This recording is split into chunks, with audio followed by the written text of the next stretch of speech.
Things we learned about actors after they died. You might be surprised to learn that some of the most shocking and fascinating details about iconic actors only came to light after their deaths. Whether it's Marlon Brando's hidden romantic escapades or David Cassidy's admission of faking dementia to mislead both his family and the public, these posthumous discoveries have uncovered sides of these stars we never expected. Here are 20 actors whose untold stories were revealed only after they passed away. Clark Gable. The iconic King of Hollywood. Clark Gable died of a heart attack on November 16, 1960 at the age of 59. His passing marked the end of a significant chapter in Hollywood's golden age. Gable's rise to fame began in the early 1930s, quickly becoming a consistent and popular draw for audiences. His performance in It Happened One Night earned him an Oscar for Best Actor. Following Gable's death, secrets from his personal life emerged, most notably the existence of his daughter, Judy Lewis, with actress Loretta Young. Young, Gable's co-star in the 1935 movie Call of the Wild, ultimately admitted to being Judy's mother. Her authorized biography, Forever Young: The Life, Loves, and Enduring Faith of a Hollywood Legend, released soon after Young's passing, confirmed that she conceived Lewis with Gable during the film's production. To conceal the pregnancy, Young retreated from the spotlight, later alleging that she adopted Judy.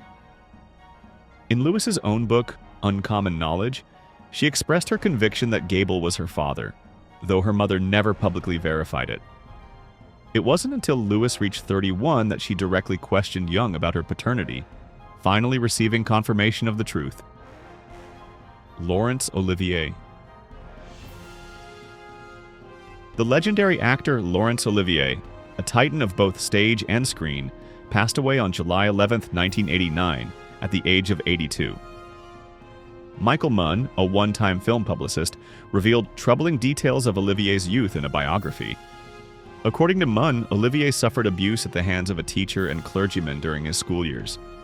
He also experienced significant familial loss and neglect, with his mother's death during his education and a pervasive sense of indifference from his father throughout his life. Munn further suggests that a complicated relationship with his first acting teacher, who allegedly seduced him, instilled a conflict within Olivier, juxtaposing the joy of performance with guilt over sexual impropriety. This difficult experience is posited as a potential origin for the crippling stage fright that Olivier would later grapple with. As he aged, this stage fright became more pronounced. Michael Blakemore, who directed Olivier in a 1971 production of Eugene O'Neill's Long Day's Journey into Night at the British National Theatre, recounted the actor's increasing struggles with memory lapses, a worrisome development as the technical rehearsals approached.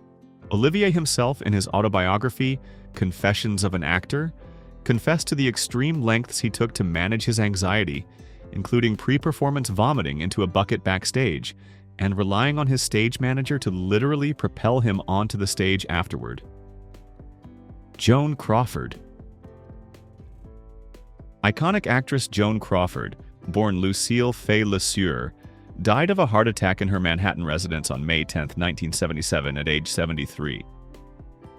Her passing marked a significant turning point for the golden age of Hollywood, where she had been a major player. Beginning her career as a chorus girl on Broadway, Crawford's big break came with a 1925 MGM contract. She was known for her celebrated rivalry with Bette Davis, a reputation for sexual charisma, and philanthropic efforts, including 5 private adoptions. Just a year after her death, disturbing secrets about her life as a mother of 4 adopted children came to light. Christina Crawford's daughter published a memoir, Mommy Dearest, in 1978. The book painted a picture of a childhood marred by abuse at the hands of the famed actress. Among the disturbing details was an alleged incident where 13-year-old Christina was severely beaten, fearing for her life. Recalling the event to Larry King, she said, "That was the last time we had any physical violence because I knew that if it happened again, I would do everything in my power to protect myself." Christina also claimed Crawford physically assaulted her again, suspecting Christina of flirting with her husband, Alfred Steele. Christina described Crawford's drunken night raids, forcing the children to clean up non-existent messes for hours. She recounted being denied food for days after refusing to eat a bloody, undercooked steak, an example of Crawford's controlling behavior.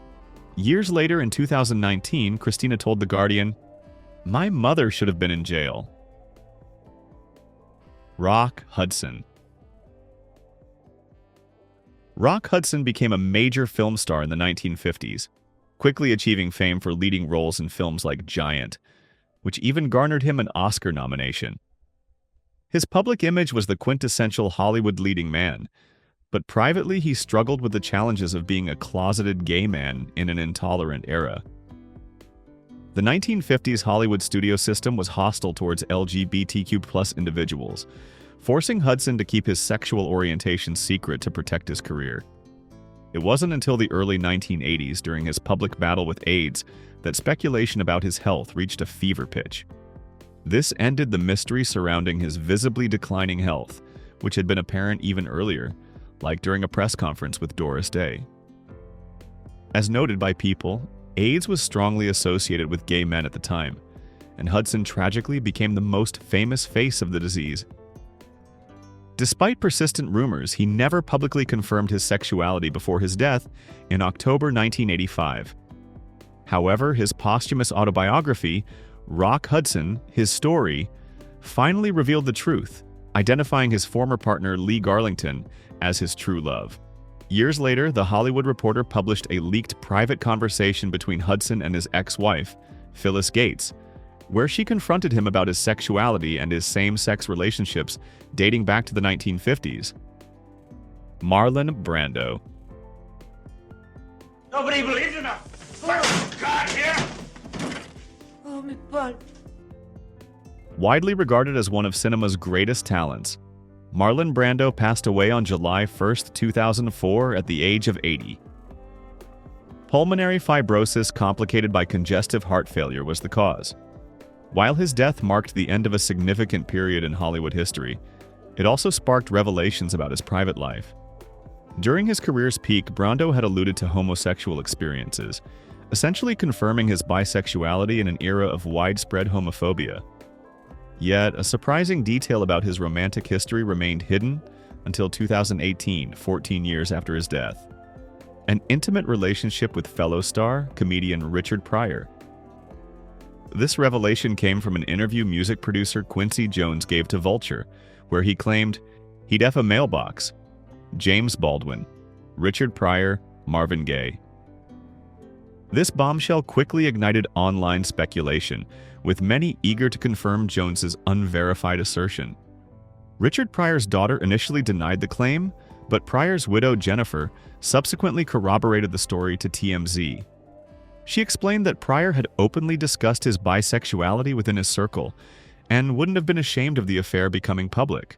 Jennifer Pryor also revealed that Brando documented his sexual relationships with men in personal journals, reportedly analyzed in the 2019 publication The Richard Pryor Diaries, for which she penned the introduction. Audrey Hepburn. Audrey Hepburn's rise to stardom began in the early 1950s when author Colette insisted she play the lead in the Broadway adaptation of Gigi. This performance caught the eye of Hollywood, leading to her casting in Roman Holiday. Her role as Princess Anne earned her an Oscar for Best Actress. Later in life, she became a renowned UNICEF ambassador. Hepburn passed away on January 20, 1993 at age 63 due to appendiceal cancer, a rare form of the disease originating in the appendix. Unbeknownst to many, even early in her career, Hepburn utilized her talents for humanitarian efforts. During her formative years in the Netherlands under WW German occupation, she aided the Dutch resistance. The star of Sabrina also participated in clandestine performances to raise funds for those escaping Nazi control. Furthermore, she assisted downed Allied pilots in the Netherlands by supplying them with crucial information, language guides, and financial aid to avoid capture. While Hepburn alluded to these activities throughout her life, researchers only verified them after her death. A 2020 documentary revealed Hepburn's private struggles, including the deep emotional wounds left by her father's abandonment. A 1992 Life magazine interview, first broadcast in 2020, detailed the lasting impact of her parents' divorce when she was 6. She stated, "My father leaving was the first big blow I had as a child. It was a trauma that left a very big mark on me. It left me insecure for life. He disappeared one day. Mother explained he had gone away on a trip and was not coming back. Mother wouldn't stop crying. I would just try and be with her, but as a child, you can't quite understand." Mary Tyler Moore. Known for her stunning looks, infectious smile, and impeccable comedic talent, Mary Tyler Moore captivated audiences. Her rise to fame began with the role of Laura Petrie on The Dick Van Dyke Show, where her charm and humor made her a television favorite. While this role cemented her star status, it was The Mary Tyler Moore Show that truly established her enduring legacy. Moore's career wasn't limited to the small screen. She also graced the silver screen in movies like Ordinary People, which garnered her an Oscar nomination for Best Supporting Actress. She remained a cherished icon until her death in 2017 at the age of 80. However, a secret she kept hidden during her years in the spotlight was a severe decline in her vision starting in the 1980s due to type 1 diabetes. This left her almost completely blind toward the end of her life. Moore's husband, Dr. Robert Levine, revealed to Page Six that the actress chose not to disclose her condition publicly until after she passed away. As a tribute to his late wife, Levine subsequently founded the Mary Tyler Moore Vision Initiative, a distinctive nonprofit dedicated to the global fight against diabetes-related vision impairment and blindness. Bob Crane. Famous for his role as Colonel Hogan in the popular television series Hogan's Heroes, Bob Crane met a tragic end on June 29, 1978.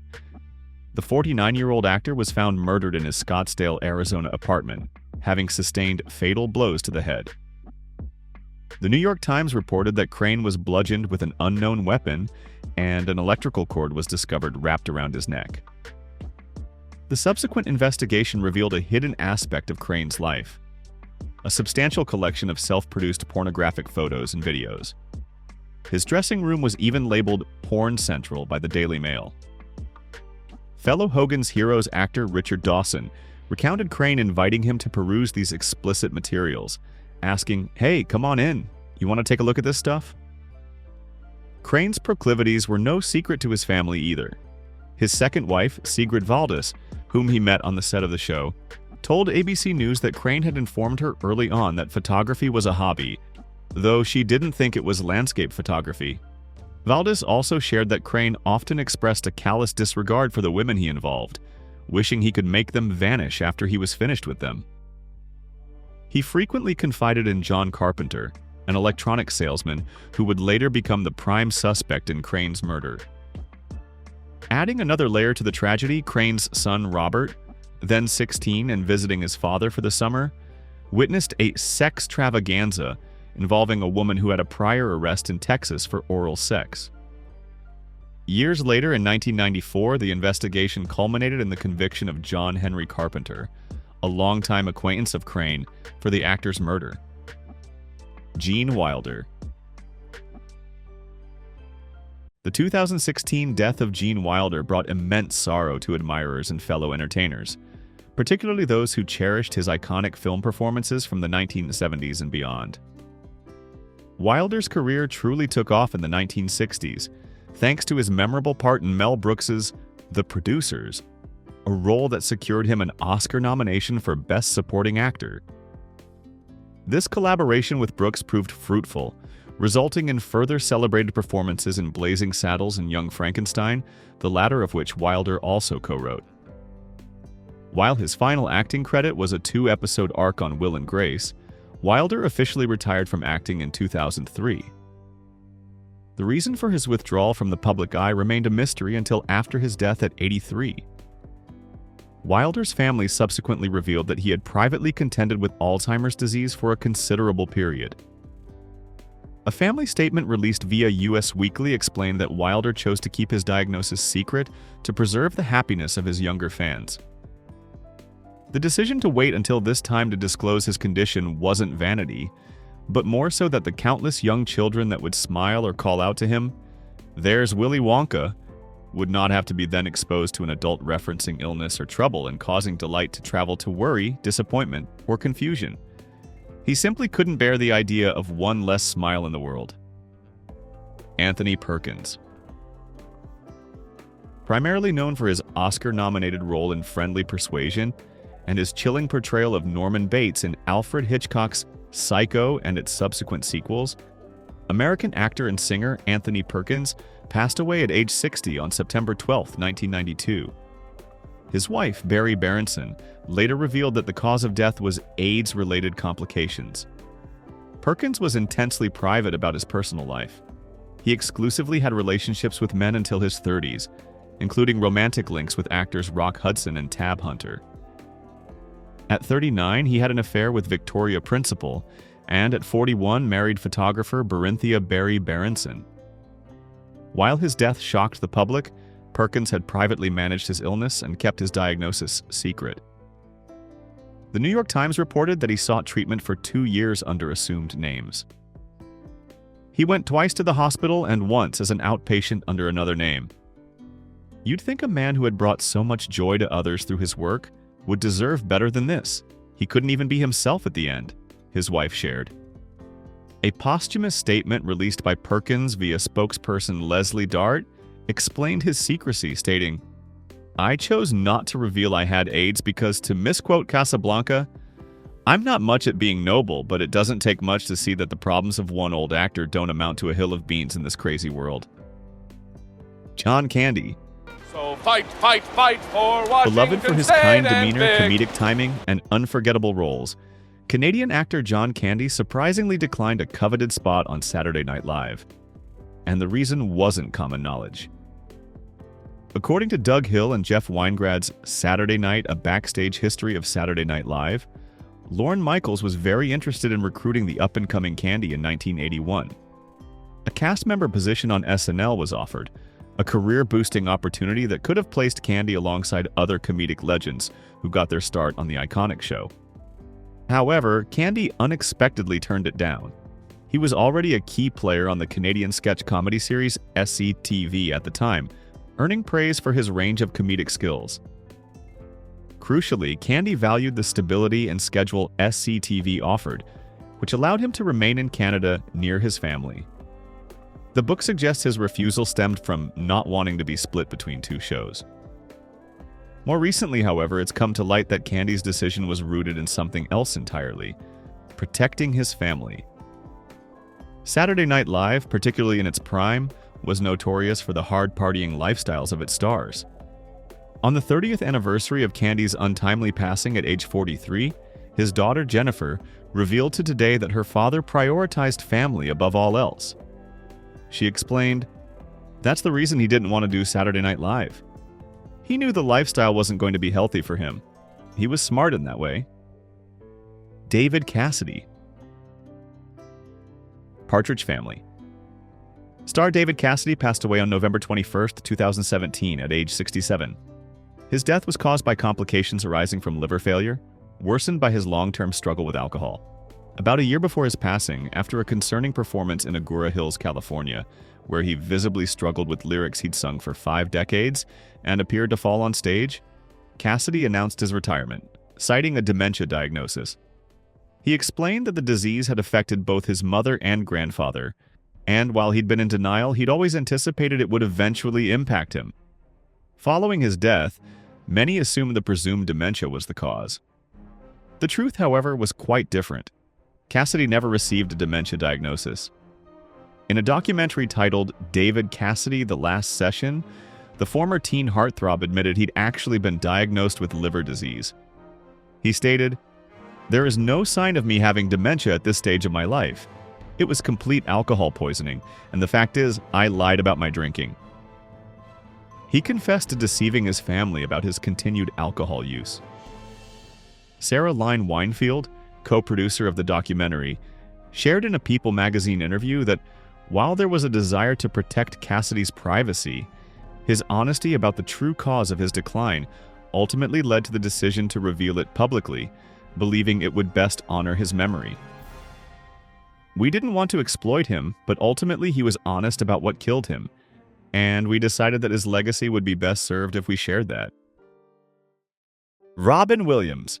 Good morning, Vietnam! The entertainment world and countless fans mourned the unexpected loss of Robin Williams in 2014.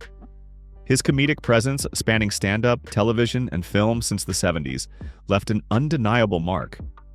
From his breakout role as the quirky alien Mork in Mork and Mindy, to his Oscar-nominated performance as the unorthodox radio DJ in Good Morning Vietnam, Williams captivated audiences with his unique brand of humor.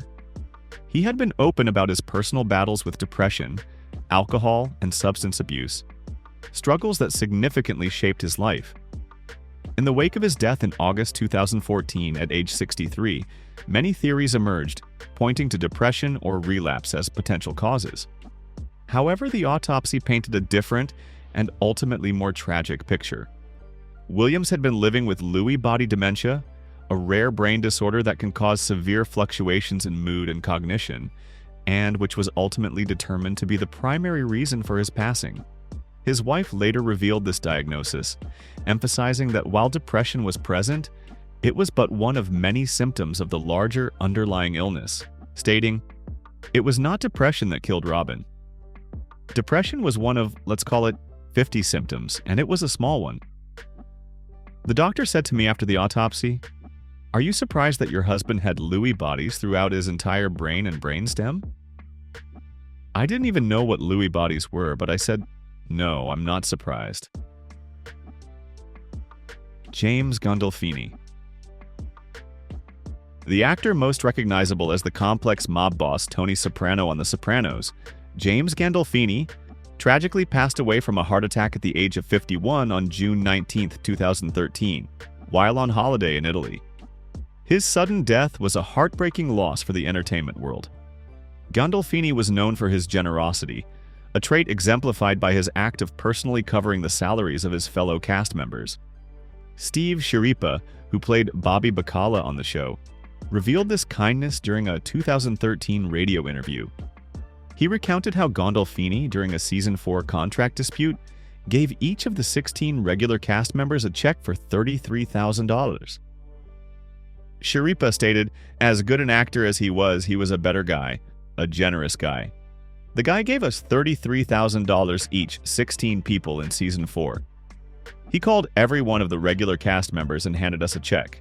He said, 'Thanks for sticking by me.' It's like buying 16 people a car." A new book about HBO further details this act, explaining that Gandolfini's disagreement with the network threatened the show's production, putting many jobs at risk. To show his appreciation for his colleagues' loyalty amidst the uncertainty, he shared over $500,000 of his $13 million contract with them. Jimmy Savile. British celebrity Jimmy Savile, recognizable for his eccentric personality and charitable works, was a major media presence in the UK. He was the host of popular BBC shows like Top of the Pops and Jim'll Fix It. Starting his career playing records in dance halls, he later managed them before transitioning to a media career as a DJ for Radio Luxembourg in 1958 and Tyne Tees Television in 1960.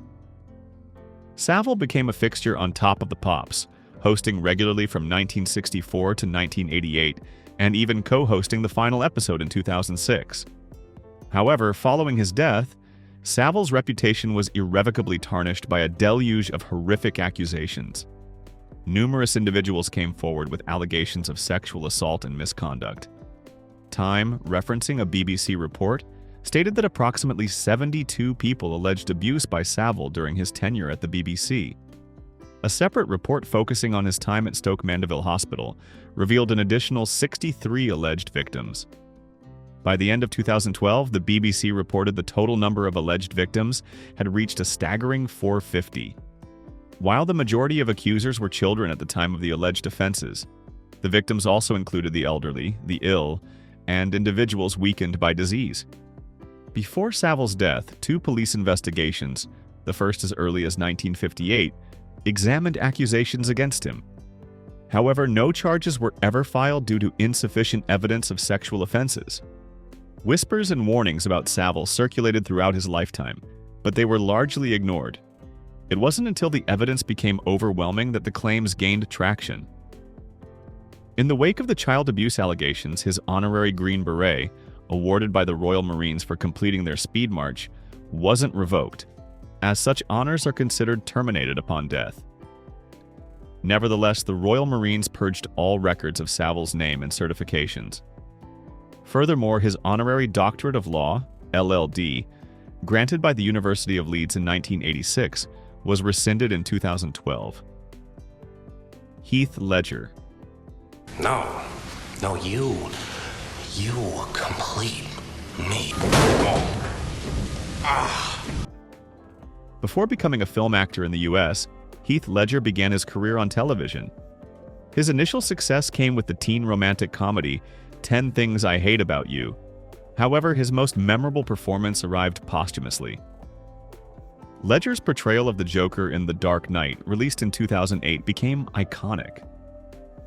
Dedicated to giving a novel interpretation of the character, Ledger immersed himself in the role. He isolated himself in a hotel room for approximately 6 weeks, delving into the Joker's mindset. This involved journaling, studying the character's origins, and experimenting with different vocalizations. Tragically, Ledger died on January 22, 2008, at the young age of 28 from an accidental prescription drug overdose. After his passing, the contents of his Joker journal mentioned previously came to light. Ledger's father, who had possession of the journal, revealed its entries in the documentary Too Young to Die, also released in 2008. The journal provided a fascinating look into Ledger's process, containing a mixture of in-character thoughts and sources of inspiration. Among the contents were pictures of hyenas, images from Stanley Kubrick's A Clockwork Orange, clown makeup sketches, and Joker playing cards. A picture of Ledger in his Joker makeup was included as well. The journal also featured writing from the Joker's point of view, listing things the character found humorous, like AIDS and intellectually gifted individuals with brain injuries. The journal's cover had the Joker written beside images of an elephant and a man wearing a hat, positioned on a checkered floor. Hauntingly, the final page held the handwritten farewell, "Bye-bye." Matthew Perry. The actor best known as Chandler Bing on the hit sitcom Friends, Matthew Perry died unexpectedly on October 28, 2023 at the age of 54. Discovered unresponsive in his hot tub, early speculation pointed towards drowning, but a subsequent autopsy confirmed the cause of death as a ketamine overdose. Throughout his career, Perry openly struggled with substance and alcohol abuse, a battle that began in his younger years. Despite these challenges, he achieved periods of sobriety and became a strong advocate for recovery, serving as a representative for the National Association of Drug Court Professionals. His efforts were recognized in 2013 with the Champion of Recovery Award, presented by the White House Office of National Drug Control Policy. Close friends and colleagues, including Friends co-creator Marta Kaufman, shared with NBC's Today Show that Perry appeared to be in good spirits and actively involved in helping others overcome alcohol addiction in the weeks preceding his death. However, following his passing, anonymous sources close to the actor revealed a more troubling narrative to US Weekly. They alleged Perry's continued recreational drug use in the years leading up to his death, a habit he skillfully concealed. Furthermore, they linked his drug use to disturbing personal incidents, including a physical confrontation with a close friend attempting an intervention, and claims of mistreatment from a romantic partner. Those who had championed Perry's recovery were reportedly blindsided by these accusations. To investigate how Perry obtained the lethal dose of ketamine, the Los Angeles Police Department opened an inquiry in May 2024. Could there be any validity to these unsettling claims? Chadwick Boseman. I can't never quit when it get hard. You quit, you're going backwards, you're dead. Chadwick Boseman initially garnered attention for his portrayal of baseball pioneer Jackie Robinson in the movie 42, which showcased the hurdles and victories Robinson experienced as the first African American in Major League Baseball. However, Boseman's iconic role as T'Challa, also known as Black Panther, in the Marvel Cinematic Universe solidified his global icon status. Tragically, Boseman died at the young age of 43 on August 28, 2020, after privately battling stage 3 colon cancer, diagnosed in 2016, which progressed to stage 4 by 2020. He kept his diagnosis hidden from the public eye, and according to The Hollywood Reporter, only a handful of individuals outside his family knew about his illness, and even they had differing understandings of how serious it was. Both his fans and most of his colleagues in the film industry were unaware that he was undergoing cancer treatment while continuing to work on major Hollywood projects. Remarkably, during his health struggles, Boseman delivered some of his most powerful performances, including his role as Olivier in Ma Rainey's Black Bottom, released posthumously, which earned him an Academy Award nomination. He was also scheduled to reprise his role in the Black Panther sequel, planned for a 2022 release. The day after his passing, his family's announcement of his death on Twitter became the most liked tweet in history, accumulating over 6 million likes in less than 24 hours, a testament to the shock and grief felt throughout the entertainment world. As we've seen, the lives of these actors were filled with hidden stories and shocking revelations that we only discovered after their deaths. It's a reminder that behind every celebrity, there's a complex and often untold journey. Now, we'd love to hear from you. What do you think about these surprising revelations?